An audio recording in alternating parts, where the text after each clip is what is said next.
Anak yang pinter juara satu di kelas dan anak yang bandel waktu di kelas, siapa yang akan lebih sukses? Coba tebak. Saya punya pengalaman ya.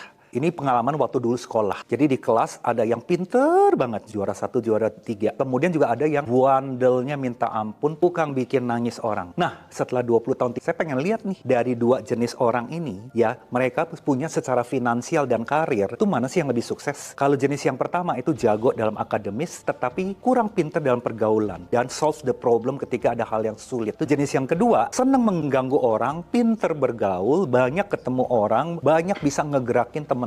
Nah, justru yang kedua ini nih yang malah sukses di dalam bisnis. Akademis itu saya temuin paling jadi apa tahu nggak? Guru les, dosen. Mohon maaf ya, bukan dosen berarti profesinya nggak berarti loh, bukan lo ya. Jadi secara berbisnis mereka nggak berani, nggak biasa bergaul, handling problem juga mereka nggak terlatih karena terlalu kuper dan akademis. Saya juga ngelihat generasi muda. Generasi muda yang justru yang pandai bergaul, ya, pinter mengatasi situasi-situasi di lapangan. Yang terlalu kutu buku belum tentu bisa sukses. So, apa yang harus dilakukan untuk generasi muda supaya sukses? Ini sih tipsnya saya ya. Yang pertama adalah akademis penting, tapi yang lebih penting lagi kemampuan kalian bergaul. Jadi kalian yang pertama harus latihan bangun hubungan dan join berbagai komunitas yang ada. Jadi jangan hanya di kutu buku aja. Nah, ini juga buat para parents. Dorong anak-anak kalian lakukan hal itu. Yang kedua, belajar solve the problem. Jadi kalau ada masalah apa-apa, jangan papa mama yang nyodorin terus. Papa mama yang selalu menolong. Jangan dikit-dikit anak kalian bantu terus. Di mentor aja, diperhatiin bagaimana dia solve the problem. Yang ketiga, emosi. Pengaturan emosi. Ya, tentang bagaimana kelola stres. Nah, orang-orang yang bandel biasanya itu lebih tahan banting. Yang hanya jago akademis itu dikit-dikit kalau ada tekanan langsung turun semangatnya. Jadi kemampuan stress managementnya kurang bagus. Nah, jadi 3 hal itu perlu dilatih supaya kalian bisa sukses di bidang apapun. Keterampilan akademis penting nggak? Penting.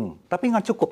Perlu ya life skill yang kedua, yaitu apa tadi? Bergaul, solve the problem, ya, kemudian menghandle stres. Nah, ini life skill yang dibutuhkan. Kalau kamu mau sukses, ayo latihan life skill ini.